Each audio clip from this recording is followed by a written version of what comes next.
Okay. We want to bring up the first page again. The first page of the PowerPoint presentation. No? Okay, that's good. Bring that up. There we go. Okay. So good evening, everyone. I'm glad you were able to join us for our webinar this evening.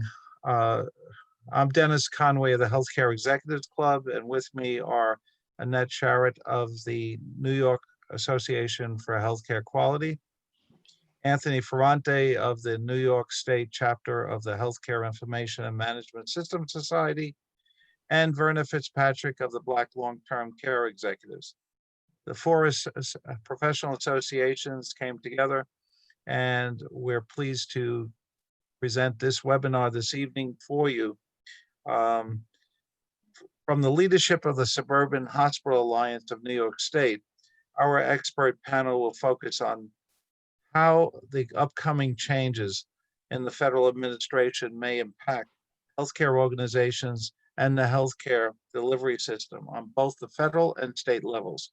And we thought this would be an appropriate time for such a discussion, given that within a short period of time, we will have a new administration in place on the federal level. And certainly their ideology is quite different than the administration that's been there for the last 4 years. And so we expect quite a few policy changes. All of that will have some bearing on how healthcare organizations operate, as well as how services are delivered throughout the system. So with us tonight, I will present to you in a moment. I think we have two people who have been at the forefront of watching healthcare policy on both the federal and state level and advising healthcare organizations accordingly. I want to remind everybody who's joining us tonight that you can submit questions by way of the chat feature on Zoom. And we would ask that you please do give us questions, because this is a topic that does require some back and forth discussion. Those questions will be fielded by the presenters in the last half hour of the webinar. And at that time, we hope that we're able to cover as many, if not all, of the questions that we can in that short period of time. Also, please know that NAB, the National Accreditation Board for Long-Term Care Administrators, has awarded us 1.5 continuing education credits for this evening. If someone would like to get those credits and did not indicate it on the registration, you can send us an email and we'll make the arrangements. If someone doesn't need it as a long-term care administrator, but for some other purpose, we'll be glad to send you a certificate. The last item I want to mention before we introduce our speakers is that at the end of the webinar, we will have a short survey, and we would ask if everybody take the opportunity to complete that survey for us. So let me welcome to you and have Tony, Annette, and Verna join me in this. Kevin Dayhill, who is the president and CEO of the Suburban Hospital Alliance of New York State, the National Suffolk Hospital Council, and the Northern Metropolitan Hospital Association, as well as Wendy Darwell, who is the Vice President and Chief Operating Officer of the same organizations. So at this point, with no further ado, I would like to turn it over to both Kevin and Wendy for their presentation. Okay, and we come off the screen. Okay. Well, good evening, everyone. This is Kevin Dayhill. We're very pleased to be with you. I thought I'd begin by just taking a few minutes to give you an overview of the Suburban Hospital Alliance of New York State. I suspect there may be some folks on this webinar who are not as familiar with us as others may be. So we are the regional trade organization that represents all of the hospitals on Long Island and in the lower and mid Hudson Valley over on the other side of the water. So we represent about 25% of the hospitals in New York State. And we are their lobbyists and advocates, both in Albany and down in Washington. The reason why we have a regional association is because politics are local. That old saying is so true today.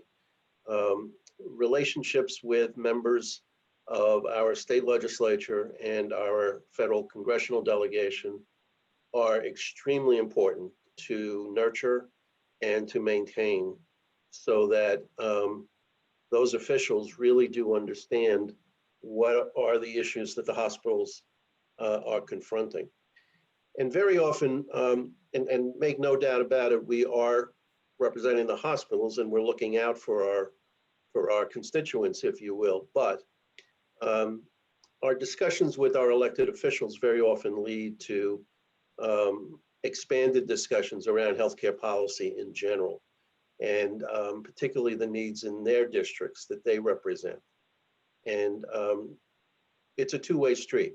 We want to be able to explain what our hospitals are dealing with. We also want to hear from those elected officials what they're hearing from their constituents, what we could be doing to be a little bit more responsive. And I have to say that both on Long Island and in the Hudson Valley, we've had some great success in learning a lot about the communities that our hospitals are located in.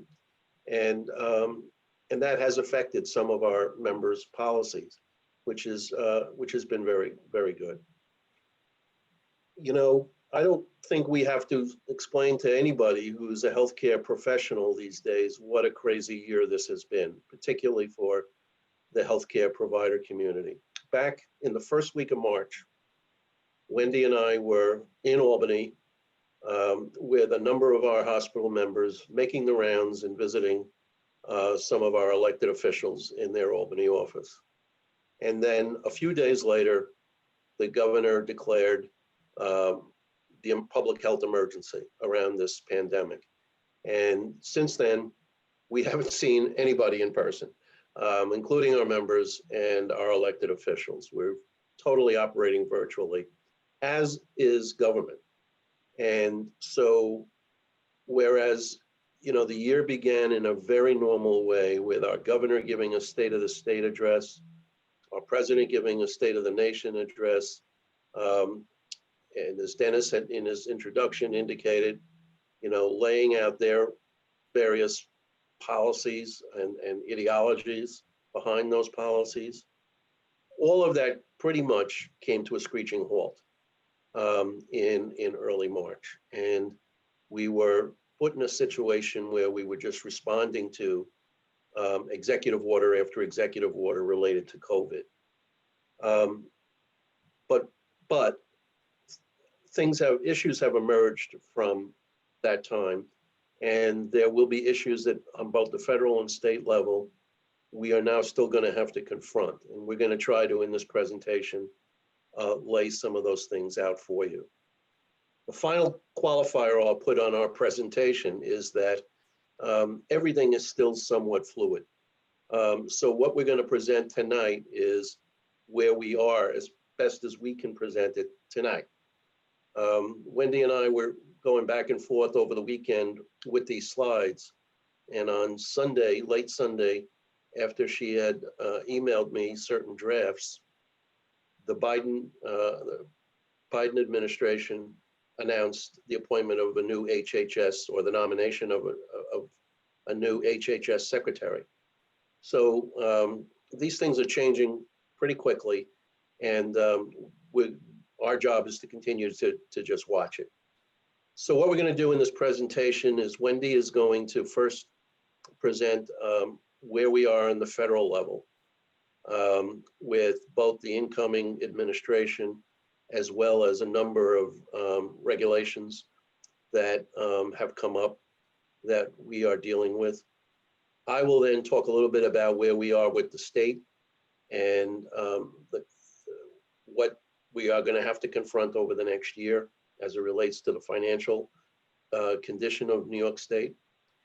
And then I'm going to flip it back to Wendy to talk about COVID specifically and where we're at right now as it relates to COVID. So Wendy, if you take it from here on the federal side, that would be great. Sure.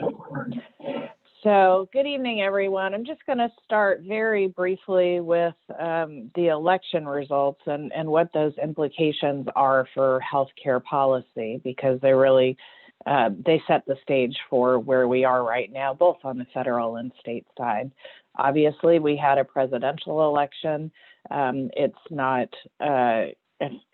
It's not truly final until the Electoral College meets next week, but it is really as final as it could be. That said, we are in a lame duck period, both for Congress and for the administration.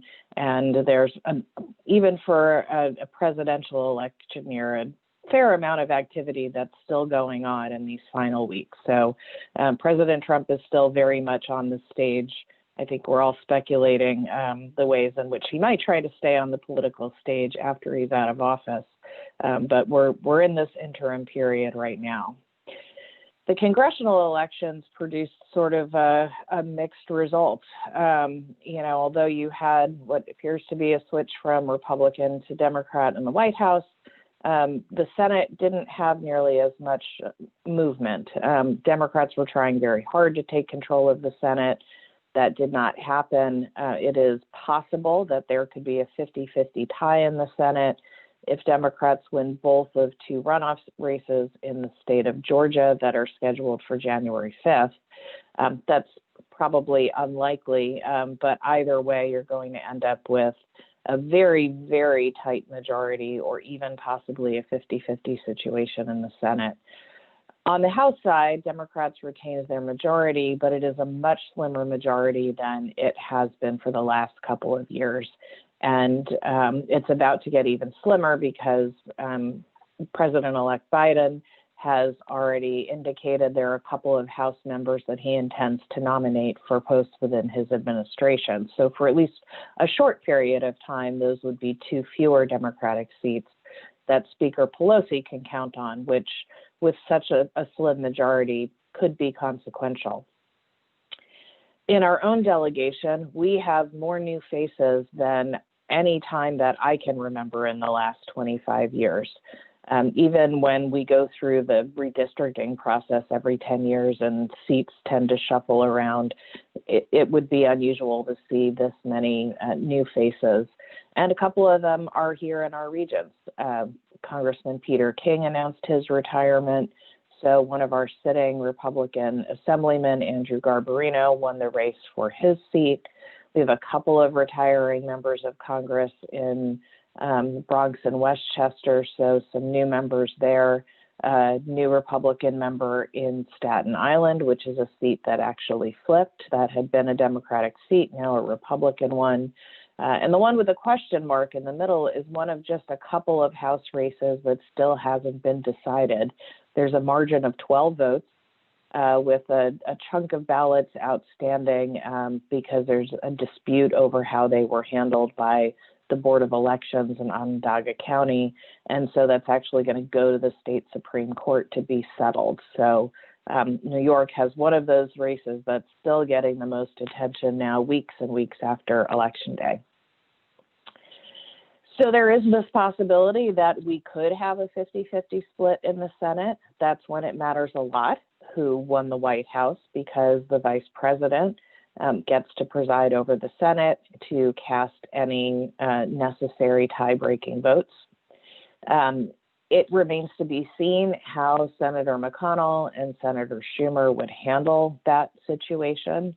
There is a precedent for it in recent history. There was a 50-50 split in the early 2000s, and ultimately the two leaders of each party worked out an arrangement with an even number of committee seats, and they had to agree on what went to the Senate floor. Thinking back on it, though, because I was working on the Hill at the time, the two leaders involved had a much more cordial and collaborative relationship than Senator McConnell and Senator Schumer have. It's very hard to imagine how that would work out. But this is really very significant who ends up controlling the Senate, because President-elect Biden has a long list of things that he would like to do. There's a fair amount of, pent-up frustration in the House of Representatives that has advanced numerous proposals that have then just died in the Senate.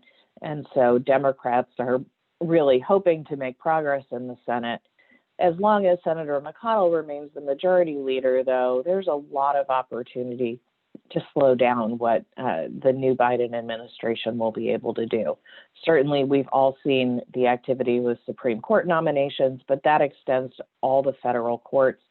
It gives them the ability to block cabinet's choices, although that's been fairly rare in history with the very, very sharp partisan environment in the Senate now. And I think it's likely that we would see that. And I think you're already seeing concerns about that reflected in the individuals that President-elect Biden is choosing to nominate. All of those legislative proposals at most become much more moderate proposals than you might otherwise see come out of the House of Representatives or be championed by this White House, and possibly get blocked altogether. We're in a period where it is very hard even to get the basic budget bills through the Congress because those partisan divides are just so deep. And so it looks like we could be in for more of that for at least the next 2, if not 4 years. This is one of those slides that needed the last minute update that Kevin mentioned over the weekend, but something that I have had my finger on the trigger to nominate really at any moment this week. We have already seen some of the nominations, or I should say intent to nominate, from President-elect Biden. He can't officially nominate anybody until he takes office. He's appointed his chief of staff already.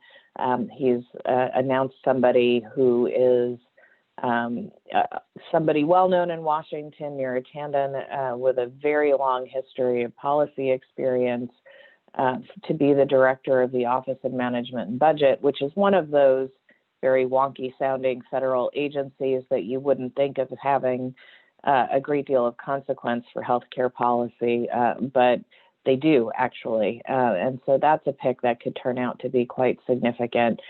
Republicans in Congress are already pushing back on that one. But as Kevin said on Sunday, we finally saw the announcement of Javier Becerra to be the HHS secretary. Now, Becerra was a longtime member of the House of Representatives. He actually had designs on becoming Speaker of the House. He is most recently the Attorney General of the state of California, and most significant to this particular role, has led the litigation on the Democratic side in support of the ACA. Has also sued the Trump administration many, many, many times over the past 4 years over various regulations that the administration advanced. So there's a bit of a thumb in the eye sort of feeling about that nomination. He's not a person who has deep healthcare experience. When he was a member of the House of Representatives, he did serve on the House Ways and Means Committee, which is one of the 2 primary committees in the House that make healthcare policy. And he was even on the subcommittee on health. But in his time there, he was really much better known for his work on tax policy and immigration policy. So I'll talk a little bit more about what that might mean later in the presentation, but it's certainly a pick that was unexpected. We've also seen now the announcement that Dr. Vivek Murthy would be renominated to be the Surgeon General. This is a post he served in during the Obama administration, and he's been very active in the transition period, particularly over handling the COVID crisis. One significant nomination that we haven't seen yet, and I have to say it has been really unusually quiet, but is very relevant to the work that we all do. Dr. Mandy Cohen is the name floated most often for CMS Administrator. It's the agency that directly oversees the Medicare and Medicaid policies. She's somebody who has a strong public health background. She's particularly interested in social determinants of health and health equity, which is something the whole healthcare field has been very focused on this past year in particular. So she seems to be the front runner at this moment in time, but there are very few names that have even been floated out there. So this may very well turn out to be another one of those surprise nominations. Over on the state side, we did have some really significant changes. There are now in both the state assembly and the state senate veto-proof majorities. So for the Democratic Party, that changes the balance of power. We've got, as you know, a very strong governor who uses all of the authorities that are afforded to him under the law, and certainly has been very much in control of the response to the COVID pandemic, but also has been very much in control of the state purse strings. The statute in New York gives the governor a lot of authority over the budget process, and he has used every last bit of that is available to him, and that's been an important component of the COVID response. So now that balance of power shifts a little bit because it is possible that the Assembly and the Senate could override any vetoes that he might choose to issue in this next session. So we'll talk a little bit later about the implications of that. So as I said, we are in this lame duck period for between Election Day and January 20th in terms of the presidency, January 3rd in terms of the Congress, because they take their seats for the new session a little bit earlier. And there's a lot that still needs to be done. The government is operating under a temporary spending measure because the Congress was unable to reach an agreement on a budget that would take us through the end of the next fiscal year, which ends September 30th of next year. So a few weeks before the election, they reached a deal on a stopgap spending measure that expires tomorrow. And it seemed that they were getting pretty close to a longer term deal, but didn't quite get there. And there's now another stopgap measure that will take the federal budget through next Friday with the hope that they're going to be able to reach the long-term spending agreement by then. And we've got a whole host of issues that are in the mix there.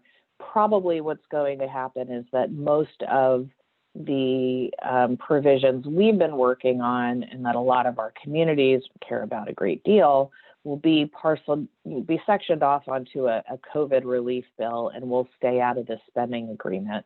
Because that spending agreement is the one thing that really must get done before Christmas, or else there will be another federal government shutdown, which we've had plenty of in recent years.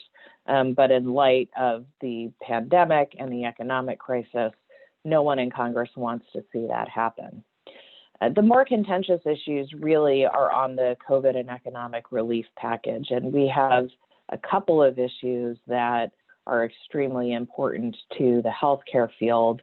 We've been continuing to work to get additional funding for the Provider Relief Fund, which is the mechanism that was created back in March by the Congress in the CARES Act to compensate providers not just for their extraordinary COVID-related expenses, but for their lost revenue over this period of time as the pandemic has lingered on, and we all expect now will last and impact our industry until well into next year.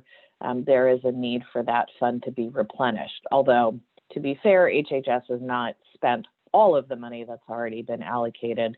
We do think that there is a need for additional funding. There are a number of other provisions to benefit the healthcare industry that were also included in the CARES Act and in earlier COVID relief bills.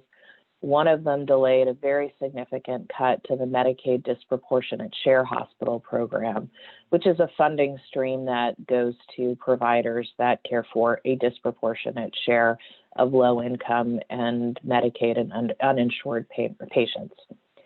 That cut was part of the ACA. It has been delayed now for 6 years. and is going to be delayed again. It's just a matter of time. We've actually been trying to get that cut eliminated altogether, but it's a very significant funding stream for healthcare providers in New York. And so that is always a high priority for us. There's also a provision called the Medicare Sequester. It was part of a budget deal a number of years ago where 2% is taken off the top of every Medicare claim. It was a budget balancing mechanism. Back in the spring, Congress voted to suspend that cut, but only through the end of the calendar year. So we've been working to try to get that cut suspended for a longer period of time, at least through the duration of the public health emergency, which, as I said, we expect to stay in declaration state until probably the middle of next year at least. A lot of providers on the hospital side took advance payments from Medicare through a special program that was created. We've been successful somewhat in modifying the terms of that program, but with many, many providers around the country really struggling financially, there is a need for loan forgiveness and not just a reduction of interest rates or longer repayment periods. And then there's a big fight going on over surprise billing legislation. We have a very strong law in the state of New York to prevent consumers from getting surprise or out-of-network bills. There's been a much broader federal effort that's been the subject of negotiations for almost 2 years now, but in various forms. And there seems to be some momentum for moving that proposal again this year. That's the package of healthcare priorities. At the end of the day, the ones that are really the most contentious and they're having the most difficulty trying to resolve are ones that are largely unrelated to healthcare. The extension of unemployment benefits, which there's been pretty broad support for in Congress, but the White House is now pushing for economic stimulus checks instead. Senator McConnell's main priority is that there be a liability shield for business owners so they can be protected against lawsuits over COVID transmission. And state and local governments are desperately in need of a bailout, most certainly here in New York. While that wouldn't normally be a cause that we're taking up in our roles, because of the desperate state of New York's finances and the impact that their budget deficit would have on our state Medicaid program, that's really risen to the top of the list for our priorities. Down the street at 1600 Pennsylvania Avenue, you also still have a lot of activity going on. This administration is not going quietly in any sense, but not in the health policy sense either. They have moved to finalize a couple of regulations that they have pending. The president has really prioritized prescription drug reform, so they have finalized a rule that immediately was taken to court by the pharmaceutical industry. So I think that's got a fairly uncertain future. They did finalize a rule reforming the Stark law on physician referrals and the anti-kickback statute. In a lot of ways, loosening up the strings there to make it, in their view, easier for providers to collaborate with each other. And they have replaced the Medicare Accountable Care Organization program with a new rule that they're referring to as Medicare Direct Contracting. So those all got finalized. Whether the incoming Biden administration chooses to roll them back is another story, and I think in a couple of cases we may see that. What they've been focused on in the remaining time, of course, is the vaccine distribution effort, and that is everybody's number one focus right now. But they've also been very focused on price transparency. There's a significant rule that's scheduled to take effect on January 1st that requires hospitals to disclose vast amounts of pricing information. And they haven't shown any sign of budging on that, even though we've implored them to at least postpone the deadline, given all the pressure that providers are under right now. And then there are a couple of wildcard issues that are still out there. There's a rule that they advanced and then pulled back called the Medicaid Fiscal Accountability Rule. That's significant in that it would force New York to very substantially change the way that it funds its Medicaid program. There are lots of states that have Medicaid waivers pending with CMS that would give them permission to change the way their Medicaid programs operate. This administration has used that waiver process as a way to advance other policy goals like the Medicaid work requirement. So some of those are still pending, and it'll be interesting to see what they do. Although, again, I think we could expect that the new administration would try to renegotiate them in any case. And then just about 45 minutes before I logged onto the computer for this webinar, very unexpectedly, because this was not something that had particularly been on our radar screen, the administration advanced a proposed rule to reform the HIPAA regulations.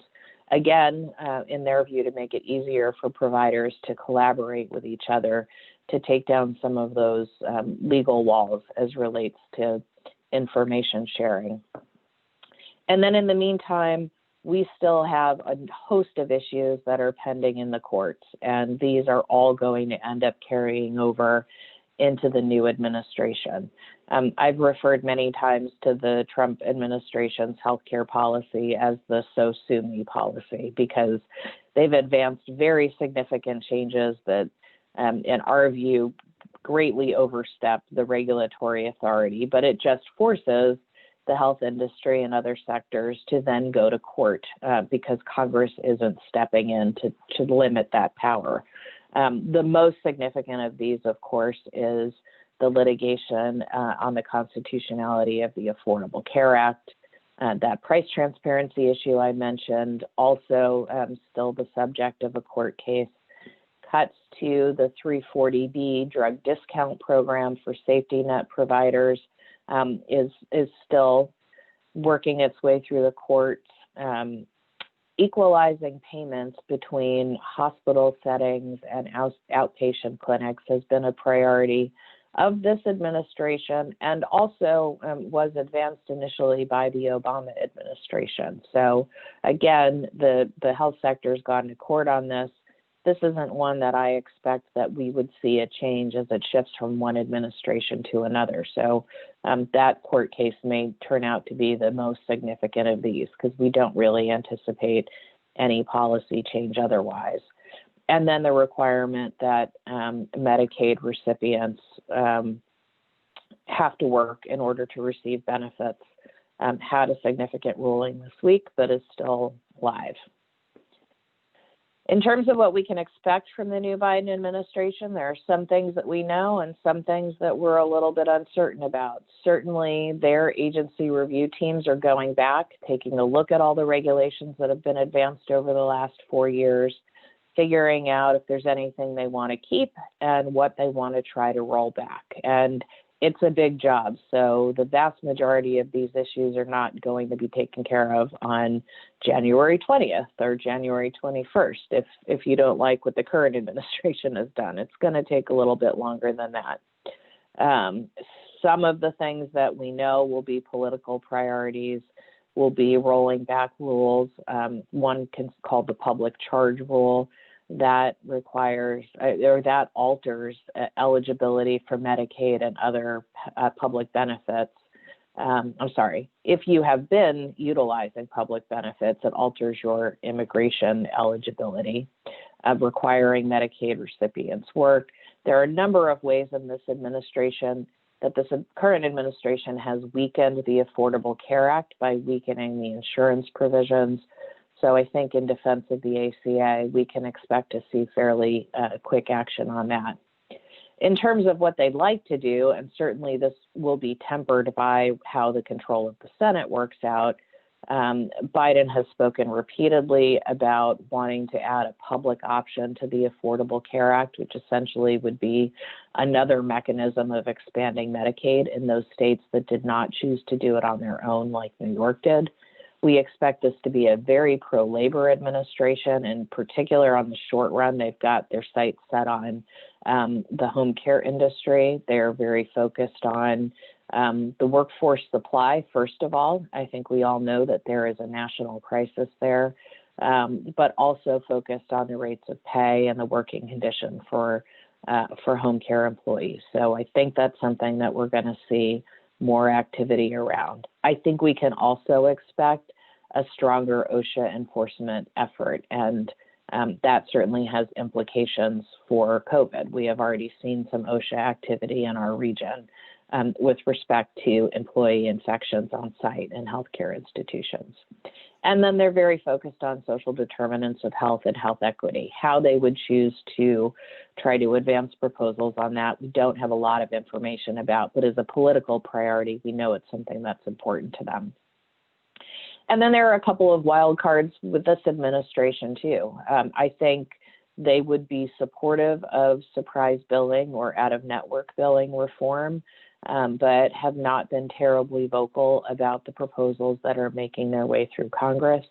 They have prioritized lowering prescription drug prices, but are lukewarm on the mechanisms that the current administration has advanced. I do think that we will see some activity there. Really haven't had much to say about price transparency. And so I think that's a significant question mark for us.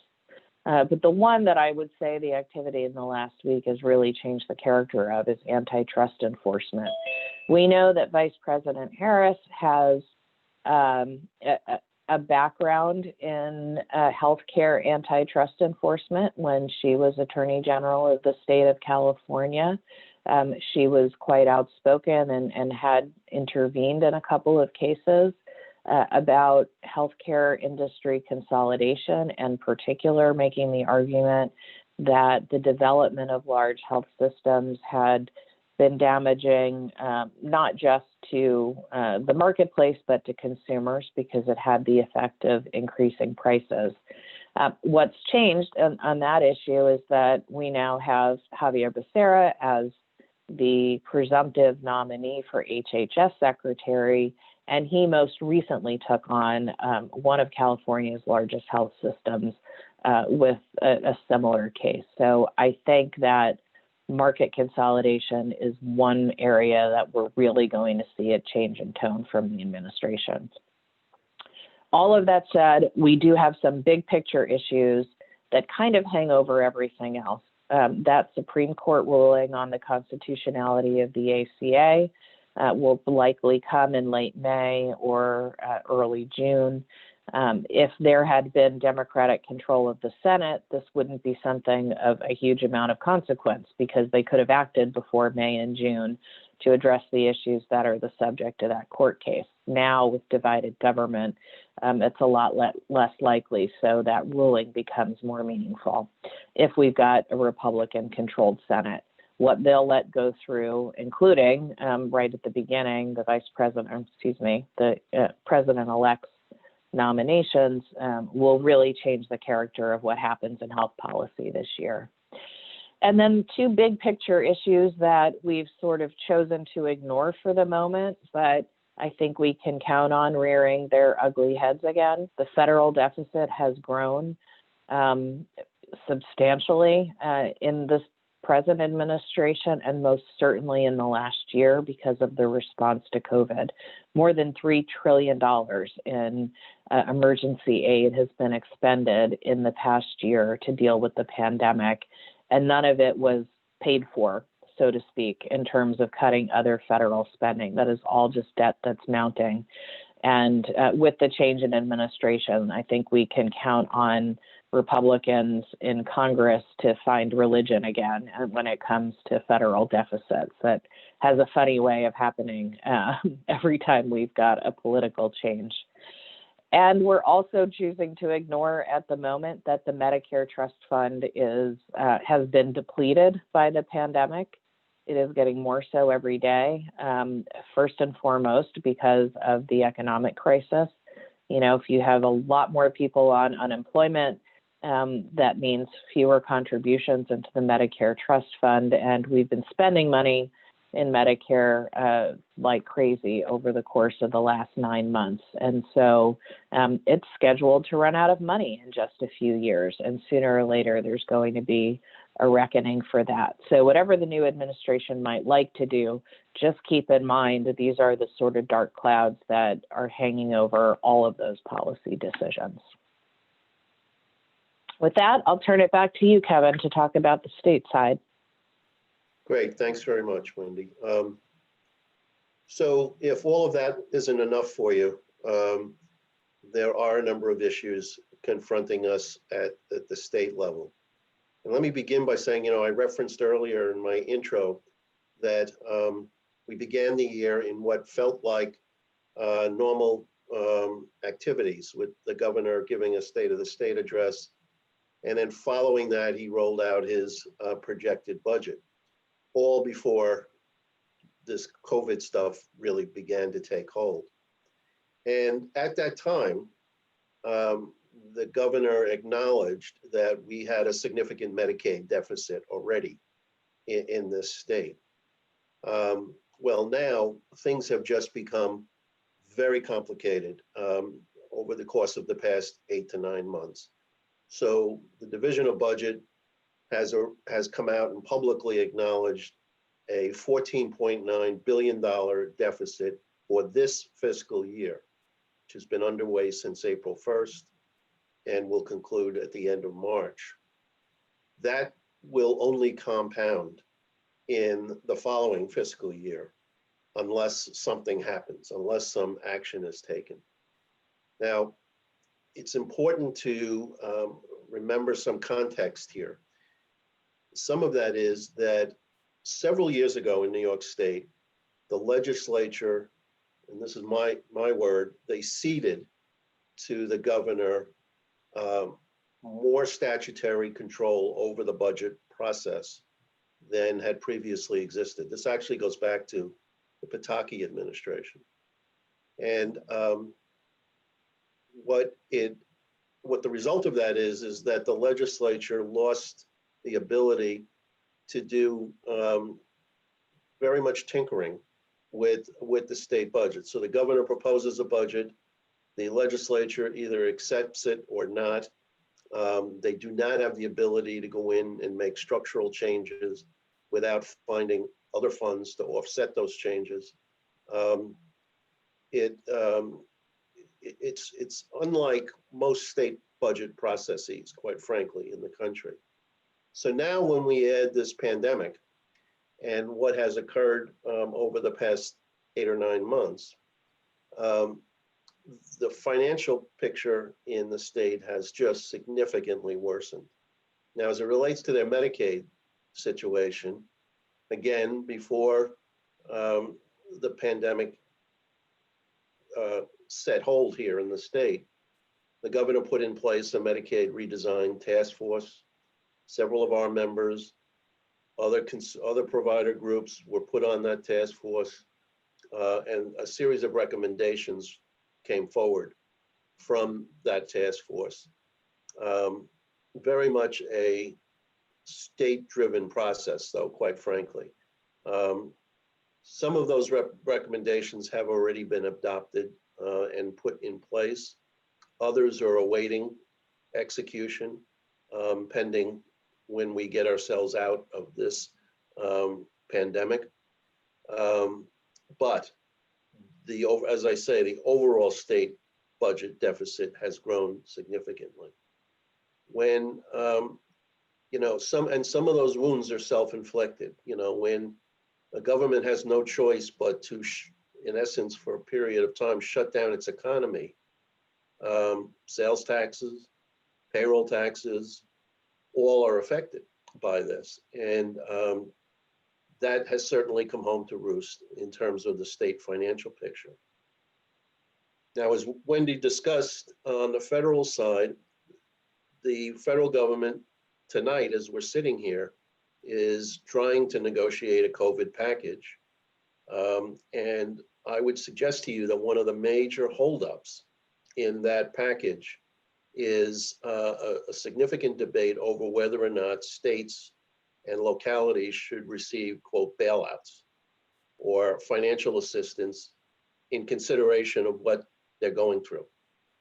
And when the State Division of Budget here in New York issued its report a couple of months ago now, acknowledging this deficit, under normal circumstances, that declaration would have been a call to action, to do something to stem the tide. The governor has chosen to not take any direct action up until this point because he's been hedging his bets. He first was hedging his bets on the outcome of the presidential election, and now he's hedging his bets on the outcome of these negotiations in Washington. And I am sure he's hopeful that some financial assistance would be forthcoming.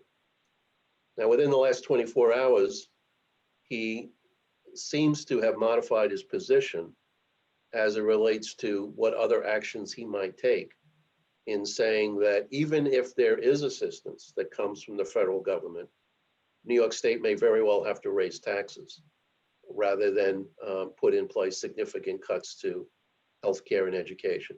You know, in years gone by, when the state has confronted budget deficits, never the size of this, in my experience, but when they've had them, first place they look to cut expenses is healthcare and education. And it becomes a competition between healthcare and education in terms of dealing with the elected officials. And, you know, that's a difficult competition that we get into because nobody wants to see school districts underfunded, programs closed, and so on. And that's usually what everybody says will happen. So it's going to be extremely important for the healthcare community to be watching very carefully what happens at the federal level over the next few days in these negotiations as it relates to the state.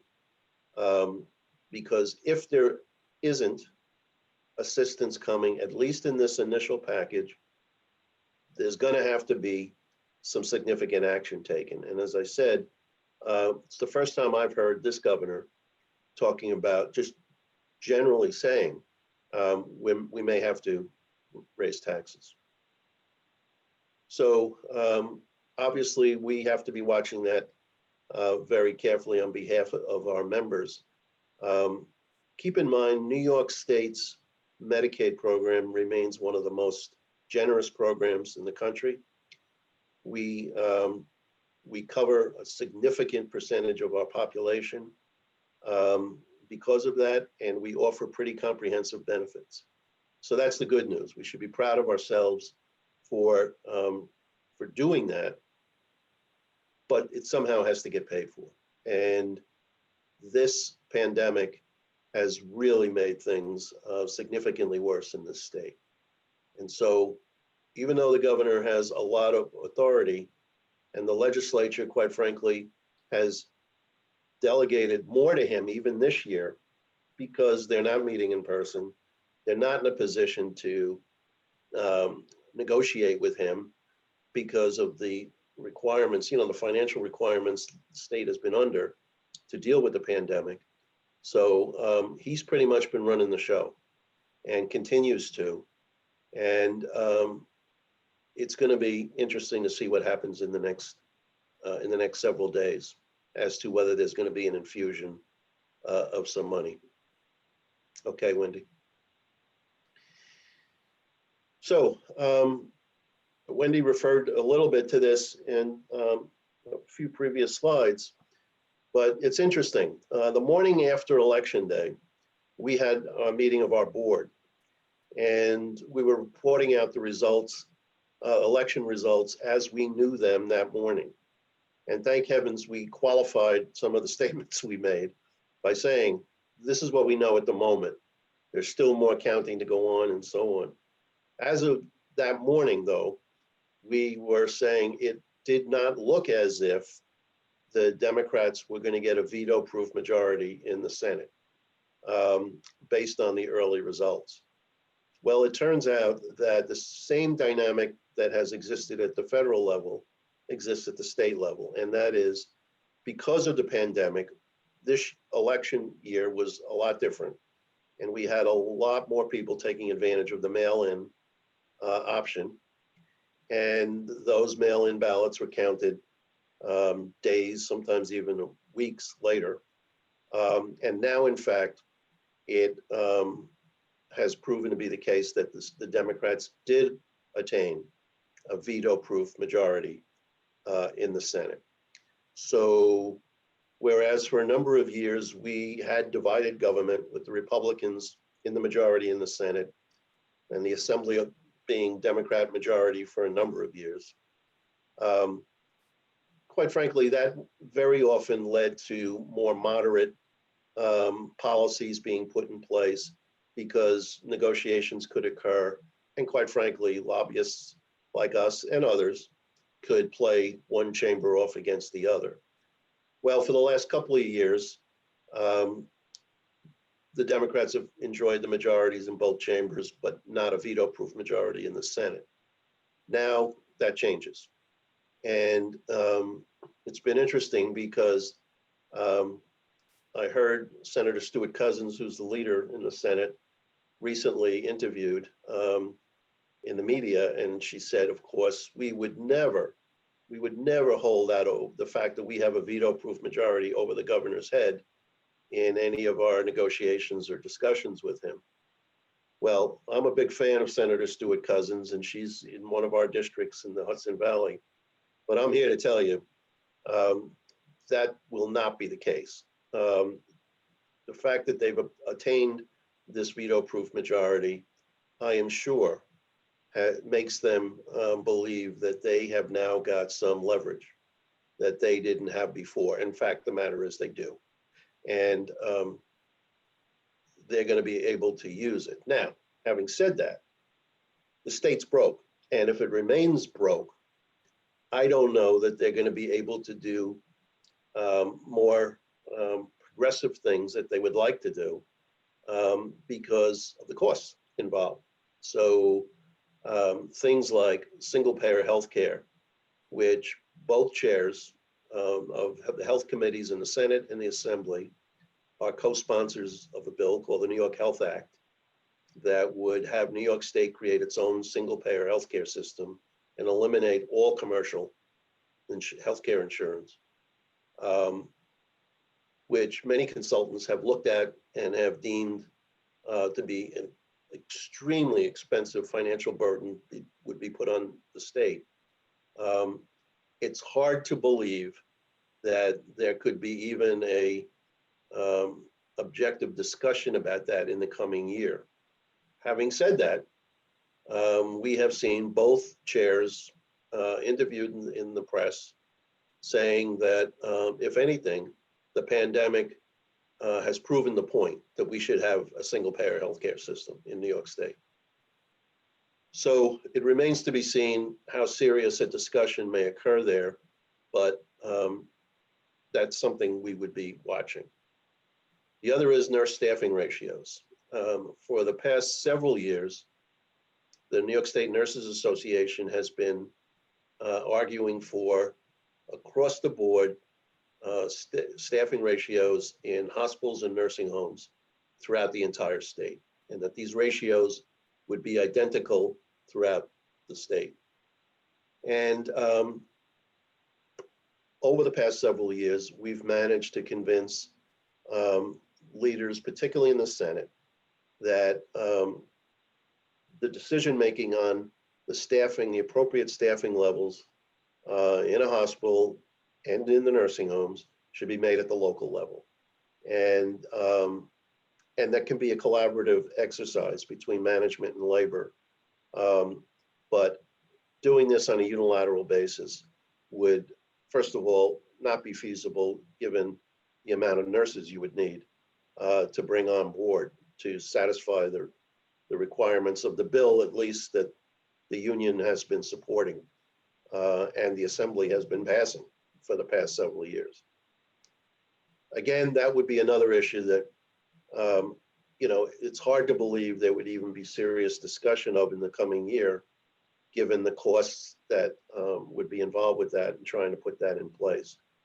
But they're out there. And the fact that there is a veto-proof majority and the Senate is going to feel emboldened, makes us pause and say we've got to watch these things very carefully. There are other issues that we think that the legislature and perhaps the governor's office might still want to pursue. safety net institutions. There's a thing in New York State called the Indigent Care Pool, which is a pool of dollars that goes beyond your Medicaid reimbursement, that is shared with the hospitals based on their care of uncompensated cases. There's been a strong argument put forward by the safety net institutions that indigent care pool should be more weighted towards them than the other hospitals in the state. And quite frankly, there's already been some adjustments made to that financial measurement. And I think there'll be further discussions about that, particularly given what we've gone through here in the COVID crisis. The whole area of health equity, which had been getting discussion for the past several years, really highlighted itself in a couple of different ways, both with the social unrest that we've seen in the country and in New York over the past several months. And quite frankly, the COVID crisis has highlighted, when you look at the disproportionate number of minorities who were affected by the COVID crisis, who became victims of it, it really helped to demonstrate the uneven system that we still have in place. And I think there will be calls for activities, programs to be put in place to try to address some of those. Many of you may remember that New York State had this DSRIP waiver that the federal government gave us several years ago. Well, that DSRIP waiver was one way in which we were trying to proactively as a state begin to address some of these health equity issues. I'd be willing to bet that at some point, New York State will go back to a new administration, new leadership, and try to see whether or not we could not get another DSRIP waiver. I think that could be in the cards. That could be another way of bringing some resources into New York State. Final thing here on managed care reforms. When I talk about the single payer bill, we come across sometimes as schizophrenic on this issue, because on one hand, we say we don't have confidence that New York State on its own could put in place a single payer plan and fund it, keep it funded, and provide equity, quite frankly, to all beneficiaries in it. On the other hand, we have significant criticisms of the commercial healthcare insurers. I can tell you that throughout this whole 8.5 months, particularly early on when we downstate New York was hard hit as we were, I was getting calls from business partners, elected officials, you name it, trustees of our hospitals, asking what they could do to help, trying to introduce us to people they knew in the private sector who could help us get personal protective equipment shipped here. All sorts of offers for assistance. We never heard once from the insurers, not once, did they come forward and offer any assistance whatsoever. We had to, along with several other regional associations in the state, we had to write to the governor and the Department of Financial Services and criticize them for, criticize the insurance companies for not coming forward. And it was only then that the state put pressure on them and put some regulations in place, requiring them to pay claims quicker, provide some assistance, and so on. So there's still a lot of issues related to reforms that we could get, particularly over the market conduct of our insurers. Okay, Wendy. So I'm going to toss it back to Wendy to just go over what we've been doing as it relates to COVID, what some of the experience has been, and particularly now with vaccines coming, what we're dealing with. So go ahead, Wendy. Sure. So it's just hard to ignore the shadow that COVID has cast over, certainly over the nation, very much over our communities, but also very significantly over state and federal healthcare policy. You are all living this right now, so I don't need to tell you what the experience has been like. I will just try to give a little bit of perspective on where I think the focus areas are right now, what some of the issues are that we really haven't been able to resolve, and where we think things are going to go both at the federal and state level in the next year. And I took this out of the federal and state divide because so many of these are overlapping issues and sort of interdependent. Depending on what the federal government does, we may see different kinds of state response. So, of course, so much time and money and effort has gone into the development of a COVID vaccine.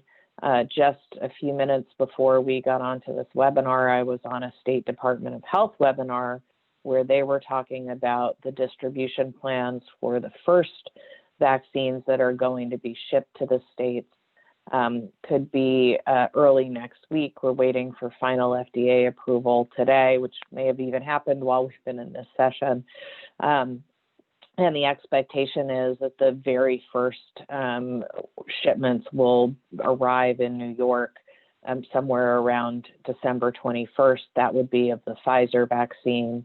If Moderna or Johnson & Johnson, follow shortly behind, we'll probably see some sort of staggered process. The state is pushing out right now, not just the plans for distribution, but the plans for prioritizing who gets the vaccine.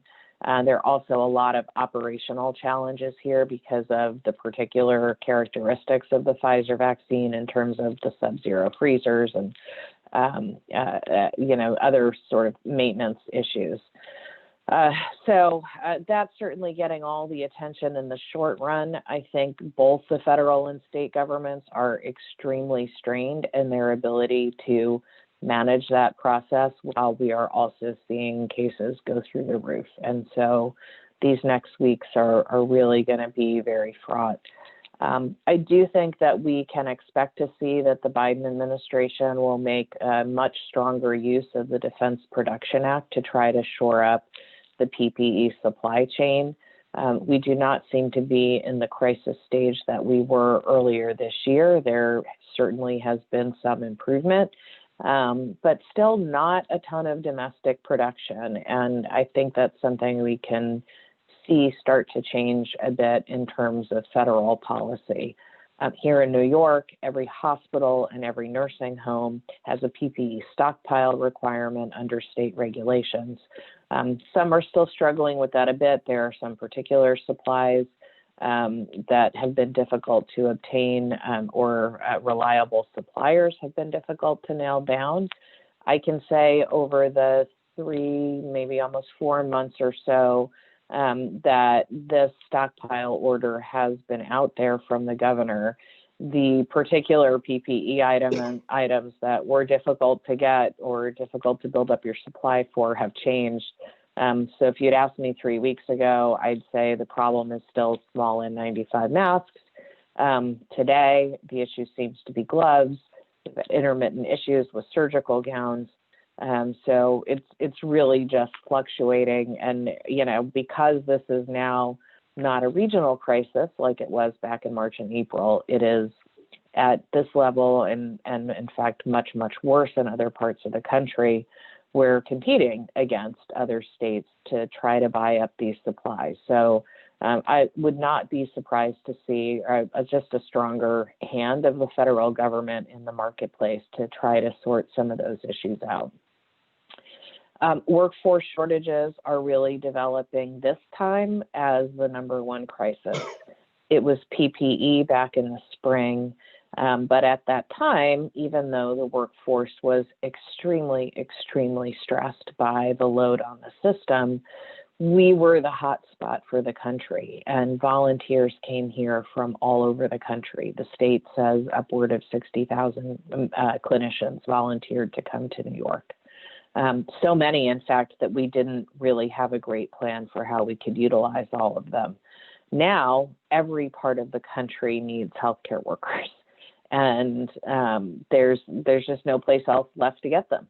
As I said to a reporter a couple of weeks ago, you can repurpose a factory to make masks or gloves if they used to make whatever, coat hangers, but you can't produce doctors and nurses in a factory. And at the end of the day, there are a finite number of trained clinicians in the country treating way too many patients right now. We are already seeing the impact of this up in central and western New York, where their caseload is very, very high, where they also don't have the experience in managing this crisis that we did, and where they already had workforce shortages to begin with. So where you've got a lot of community spread, that means your doctors and nurses and techs and attendants are coming into the building with COVID. And once you identify that they're positive, they're out of work for 2 weeks, cooling their heels to get through the quarantine period if they've been exposed to somebody in a high risk situation. That takes a lot of staff out of hospitals and nursing homes and away from home care agencies. So the workforce shortages, I think, are going to be the biggest concern as we try to get through the next couple of months. I also think long-term there are some issues there. I'm certainly hearing anecdotally that retirement filings for the end of this year are up. Kevin Dayhill accepted, who planned to retire long before we knew we were going to have a global pandemic. Increasing testing capacity is still on everybody's radar screen. This is something that, there's broad agreement on, but again, it becomes to some extent a supply chain issue. It has been difficult for testing centers to get all the supplies they need at times. The capacity of laboratories to process those tests continues to lag behind where we would really like it to be from a public health perspective. That is something that I know that we will see as a major priority from the incoming Biden administration. One of the things that we've been focused on very much locally is the need for what I'll just call a third place. This is something that, really overwhelmed our system back in the early part of this year. Patients who still tested positive and so were unable to be transferred back to home or a residential care facility or a group home were sitting in hospital beds that were desperately needed for the current acute patients coming in. It just caused a logjam in the system. We did have the Javits Center, ultimately other pop-up hospitals on Long Island and in the Hudson Valley that did not get activated. But that was sort of a late stage attempt to find this third place for patients that needed some alternate care setting to continue their treatment. And so there's been a little bit more attention to that as we get into the second wave or third wave, however you're counting it. But it does speak to a need that I think needs to be addressed in all of our emergency preparedness plans. This was an issue in the wake of Hurricane Sandy.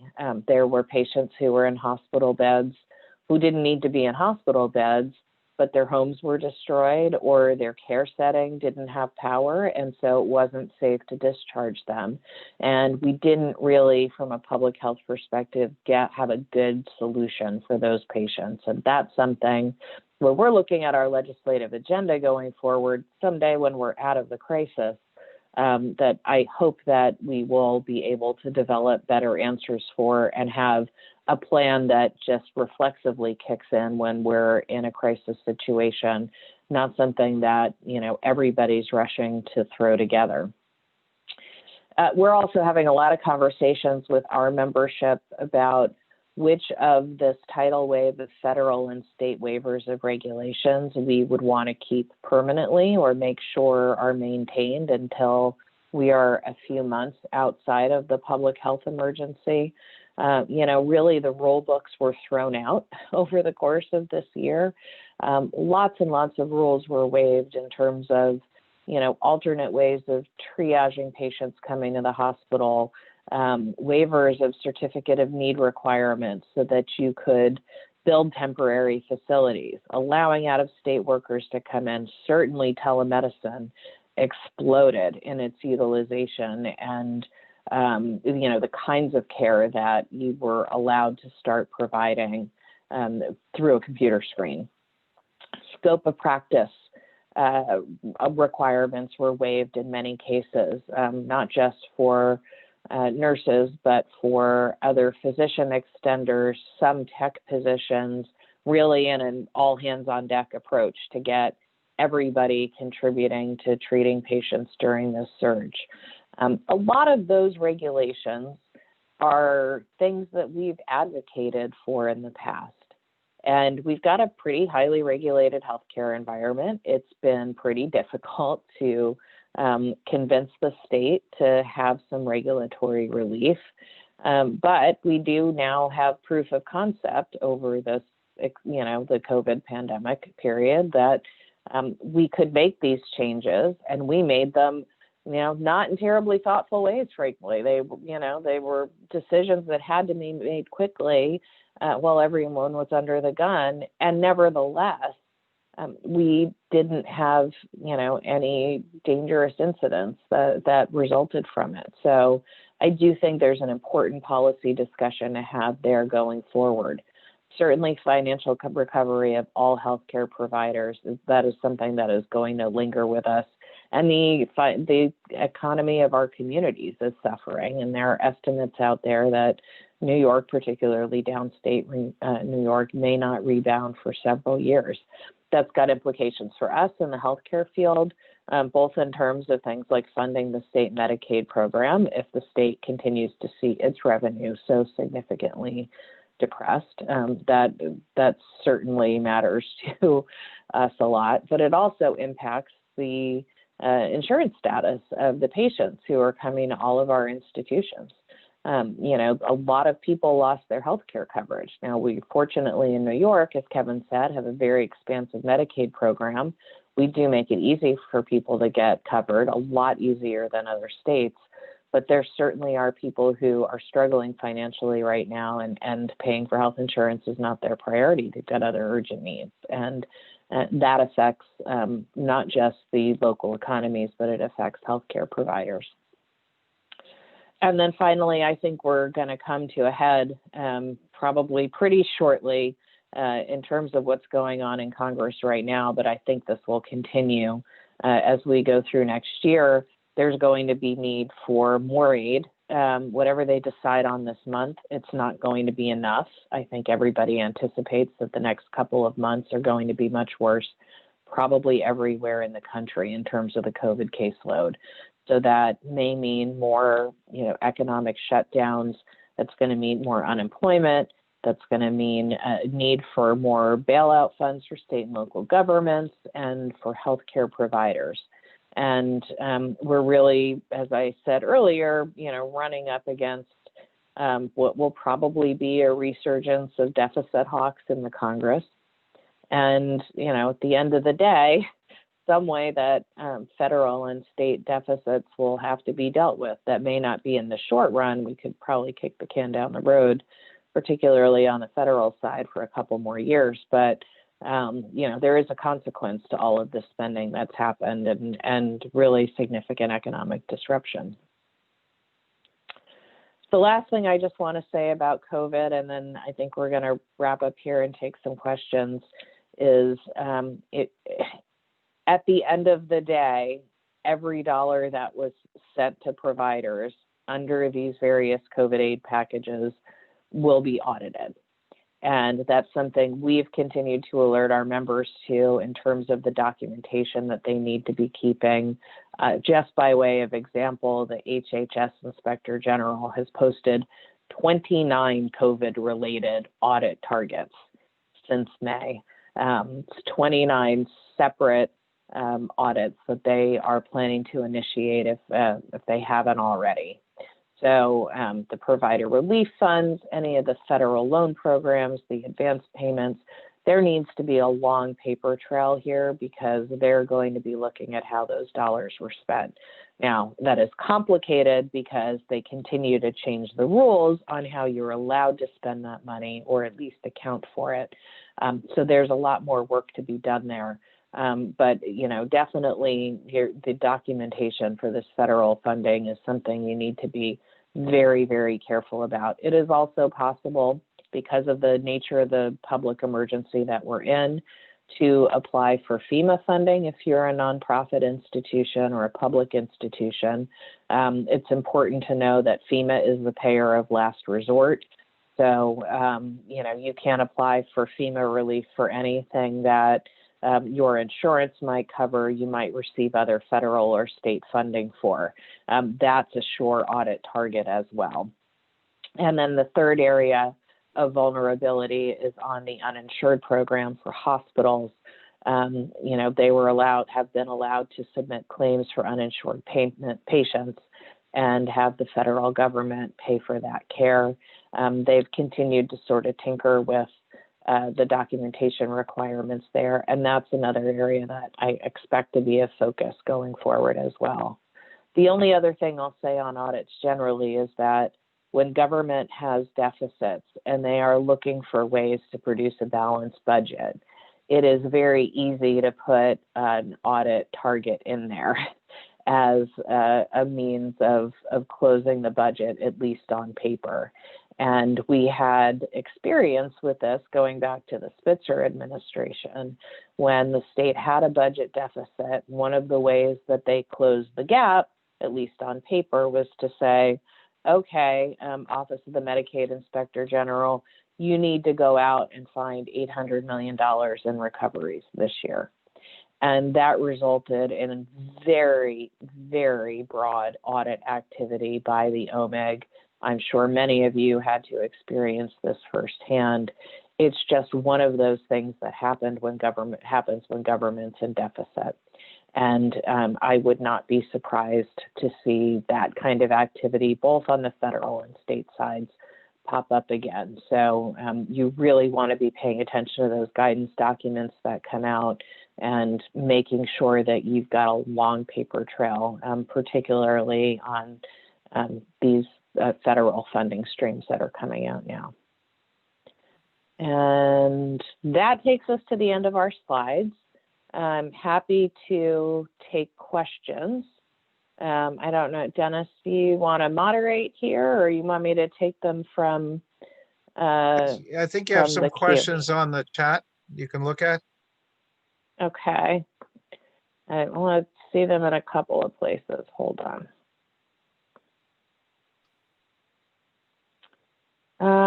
Okay, well, we've got one to start on. Any thoughts about the new administration's direction in dealing with nursing home operations and regulations? Any thought about governmental intervention and adding the regulations for infection prevention and control protocols? Kevin, feel free to jump in here. I will say this is not my particular area of expertise.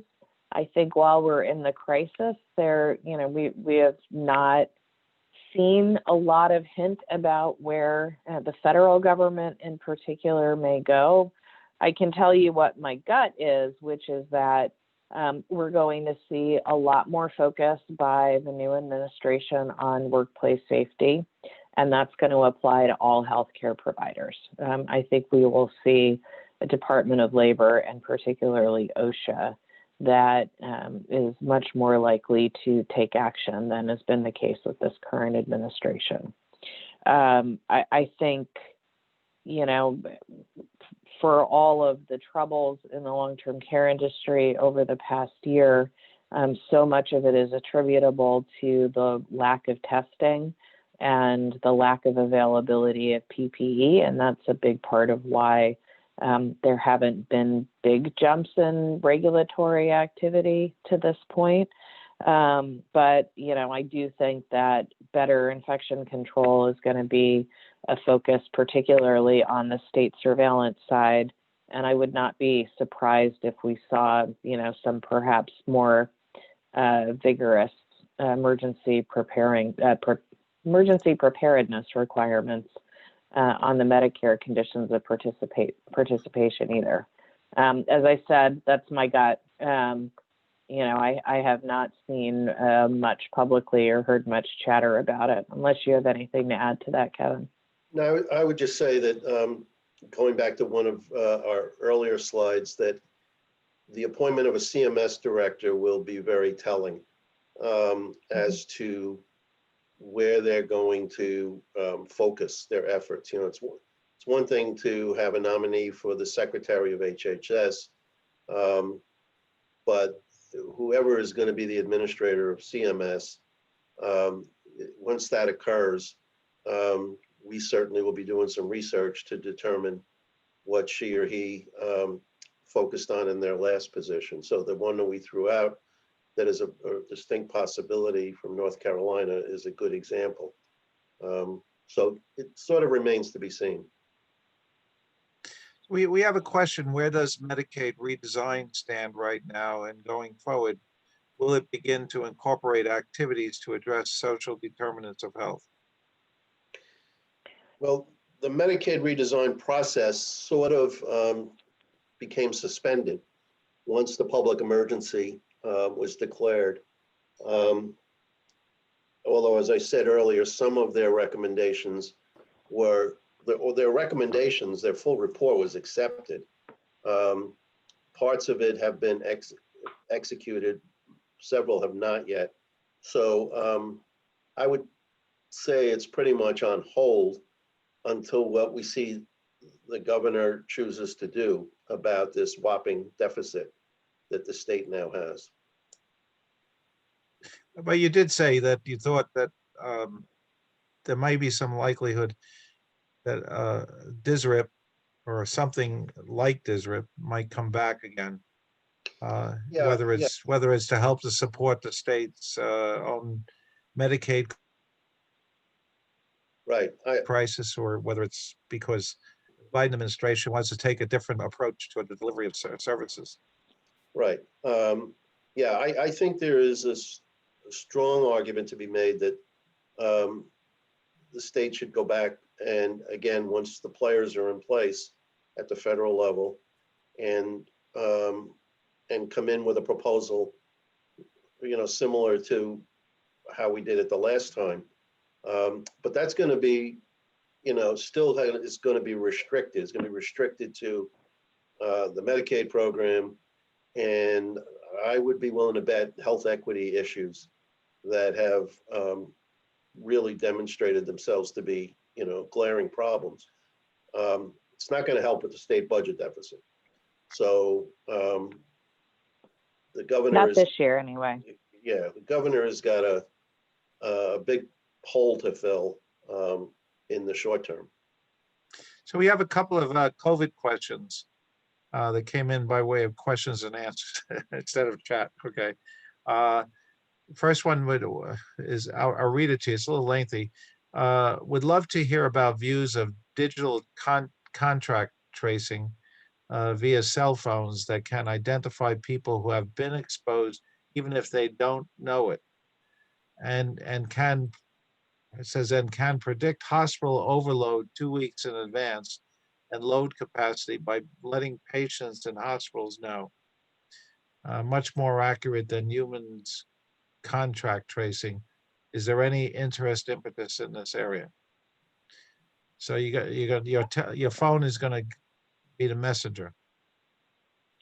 I think that there is an enormous amount of promise there in terms of the technology, but an even more enormous amount of complication in terms of privacy laws and perception that this is a violation of civil liberties. I think the reason that we haven't seen more movement in that area is because it's, you've got the potential to get really bogged down in legal fights that nobody has the capacity to deal with right now.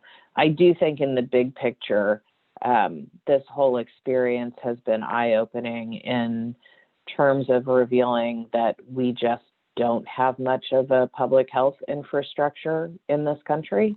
And it's something that we're going to have to invest more in. I think discussions about those other kind of tools probably happen in the context of that conversation and not in the short term, as promising as that technology is. We also I have a agree. question. What's the state policy now for those who are coming to New York from COVID-19 hotspot states? I think at the moment you have to get a test, have a negative test result from 3 days before you come here. And then when you come to New York, you have to quarantine for a certain number of days. There are exceptions to that for frontline healthcare workers and people moving back and forth between states that New York borders, just because that's too hard to police. You have families who live on either with custody issues, but I have to take them back and forth across state lines. At this point, though, with the caseload where it is in New York and everywhere else, it's, the relevance of those kind of measures, I think, is declining.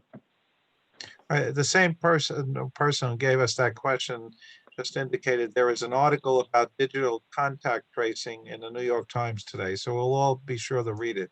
You have to go back and look at the New York Times. Thank you very much for that. We also have a question. Are there any educational support to fast track tech staff or nursing assistants in anticipation of the need for additional support staff? I don't know. I'm aware that a lot of health systems have really put attention there in trying to get people prepared, who perhaps worked in an outpatient setting or some area of care that wasn't the ICU or pulmonary care, where they're trying to get them up to speed to work in those critical areas for the COVID crisis. On a formal basis, a university curriculum or state-sponsored training, I have not seen that. But I think that's another area that we're going to need to focus on going forward also. Okay. So I think that's the end of our questions. Thank you very much. So at this point, I want to ask well, we have another question. Oh, I'm sorry, we have one more question. I'm sorry. Let me just cover that. Oh, as a comment, residency programs are also fast tracking to care for patients. Okay, so yeah, I guess if you have a 3-year residency, they may cut it down to 2.5 years to get you in business right away, I think with nursing schools also, they're trying to fast track nurses into the business. So if I can have, we're missing Verna, you want to get on with us, please? Okay. So I want to thank very much Kevin and Wendy on our behalf for, I think this was a really straightforward, down-to-earth conversation that the two of them gave us about what to expect or what we're experiencing even at the present time. And while it's very hard to forecast what's going to happen down the road, I think this is something we know is a work in progress. And having said that, some of you may have heard, I think Wendy even alluded to it in her presentation, Kevin's retiring at the end of the year, and he's going to be missed. There's no question about it. He's been doing this a long time, and I think started as a hospital administrator and then got involved with the National Suffolk Hospital Council, and then his role was even broadened to the Suburban Hospital Alliance, and has been really a key person not only for information, but for the advocacy efforts on behalf of the hospitals. But the good news, bad news is we're losing Kevin. Maybe for Kevin, that's good news because he's thinking what he's going to do after retirement. But the good news for all of us, I think, is that Wendy will be succeeding Kevin in the role of president and CEO of the Hospital Alliance. So with that, we want to first acknowledge Kevin.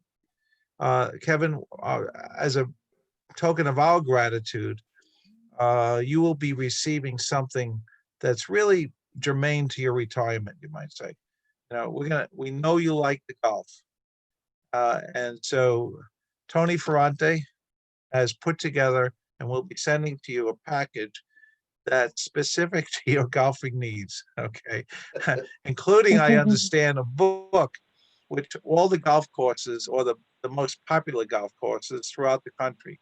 So we were hoping at some point in time, things will settle down and you can get out there and actually try some of these golf courses, okay? Oh, that's We true. know you're an Thank you. advocate. We know you love the golf game. Thank you. And for Wendy, to show our appreciation, we will be delivering to you at some point this plaque in recognition for the effort and time you've given us tonight. I really mean it.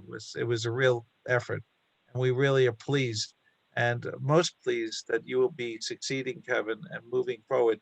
And I think the decision was the best one that ever could be made to select you for that role.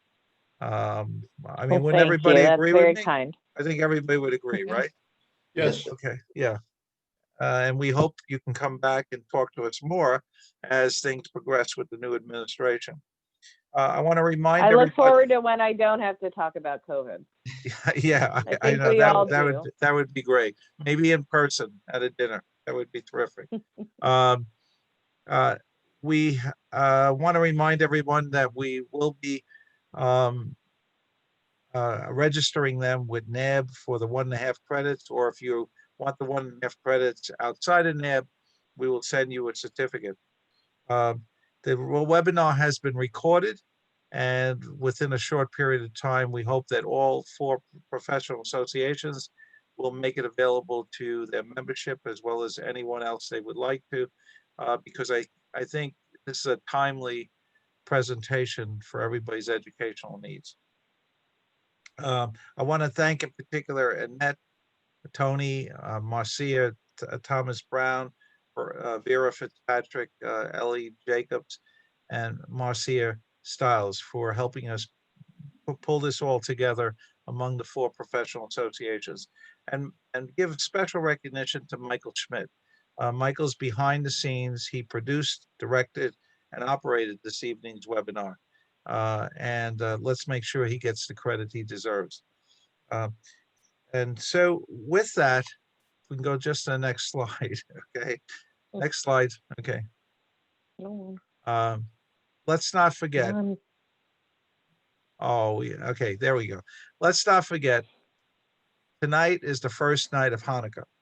And so Hanukkah, I believe, is the festival of lights.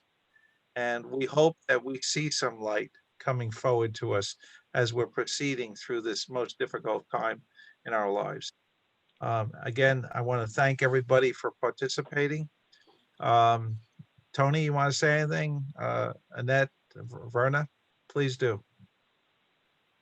Thank you for both Wendy and Kevin. Great job you put. And again, happy holidays, happy Hanukkah to all those that were able to attend tonight. Very nice. Okay. I agree with Tony. Thank you very much for a wonderful presentation, a lot of information here, and happy holidays. Thank you so much for your presentation, Wendy and Kevin. And I look forward to making sure that it's posted on our website of the Black Long-Term Care Executives, so that anyone that missed it tonight can definitely be apprised of all that information. Thank you. That's great. And we'll be collaborating more going forward. It's one way of getting a larger audience and also being able to just get more participation, in these Zoom meetings. We're all adapting to it, and I'm looking forward to someday we can get back to having our dinner meetings where everybody can, shake hands and actually be there in person, talking to each other on the side. So somebody just flashed, great presentation. So I want to remind everyone who participated, if you would please fill out the short survey when we get off the air, and just let us know what you think of the whole webinar. Okay, again, Kevin, thanks so much. Wendy. Thank you, Dennis. Too. And by the way, this is not Kevin's last hurrah. I'm sure something else is going to happen before you retire. Okay. Okay. Good night, everyone. Happy holidays. Thank you all. Take care. Good night. Right. Be well. Thank you. Night. Be well. Bye-bye.